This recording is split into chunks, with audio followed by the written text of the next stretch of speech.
What's up, everybody? It's Danny Lovitz here. I'm here to do a little bit of hashtag Ask Lovitz. Go through some of these Twitter questions that you guys have subscribed and sent in. I'm going to start working my way down. This one from @TFC Leaf Nation. Asks, what type of off-season training do the players go through? I can only speak for myself, being this is my first off-season, but for the most part, I think every player looks for a little bit of relaxation and then at one point or another starts to gear up, getting ready for the season again. So from my personal experience, I like to spend a lot of time in the gym, going on runs and places I missed from back in high school and stuff now that I'm living at home. Some trails, some cross-country courses that I really liked. Been able to play pickup with a couple guys. It's been really fun, a lot of old high school friends and a lot of dads and uncles and ex-teachers and stuff, which has been awesome. So kind of keeping touches on the ball along with the technical training that I've been doing. So that's been awesome. It's been a blessing to kind of reconnect with people like that, on the field especially. So that's been great. Obviously rearing and ready to go right now, but it's been a nice time to kind of let the wheels come off a little bit and then tighten them back up when necessary. So next one. This is from hashtag or from @HPARMARR. Sorry, I don't know how to pronounce it, but we're going to get your question. Growing up, what player did you look up to? Wow.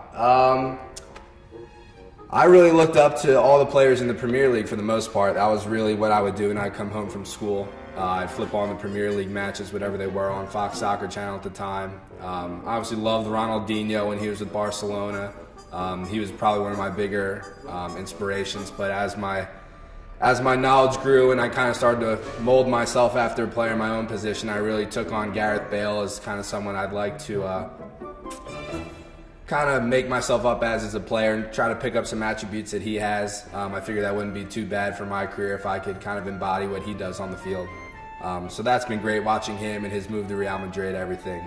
But for the most part, I just love watching the game at the professional level and just kind of seeing where you are and then being able to figure out what you can do differently to kind of emulate those guys and what you can work on and what kind of things they do really well.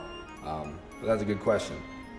Next one, from @ScottPGMac. Danny boy, I hope you and Hags are working on some more secret moves to surprise again. Great season, dude. Thanks a lot, man. That's awesome. Me and Nick haven't really been working on too many secret moves. He's been a little busy getting married. Selfish, I know, leaving me here by myself, but he's all right. Looking forward to reconnecting with him once the season gets started. Hopefully we can recreate that Portland goal. I totally agree. That was awesome. Thrilled to be a part of his first MLS goal. That was pretty cool. Went on to win that game. That was awesome. Next question. From @JordyLike. What would you say would make this season a successful one for you? Good question. I think for the most part, I'd like to build on my success and what I was able to create last year, coming out of the second round and doing a little bit of stint at Wilmington, USL Pro affiliate club. I think realistically I want to get in the starting lineup more consistently and, more importantly, more than anything, pop in a first goal. Something I've dreamed about for a very long time, and fortunately I wasn't able to get one in the back of the net last year, but I think this year I'm going to be healthy coming into the year, in shape. I think it's going to be a great opportunity for me to really put my stamp down on what I want to do as a part of this team and hopefully find the back of the net a little bit and help my teammates do the same. That would be awesome. Oh, I like this one. From @MPATTUCHIO. Patuccio. Sorry if I butchered that. What do you eat before a game? I feel obligated to give a shout out to It's a Wrap, downtown Toronto. I think Nick and I know Joe Bendick is a big advocate of theirs. We have a great relationship with them. Some of the best wraps, salad, soups you can get for an affordable price. It's really a great place. We always enjoy going there. It's really just a nice place to sit down and eat. The food's great, obviously. The wraps are phenomenal.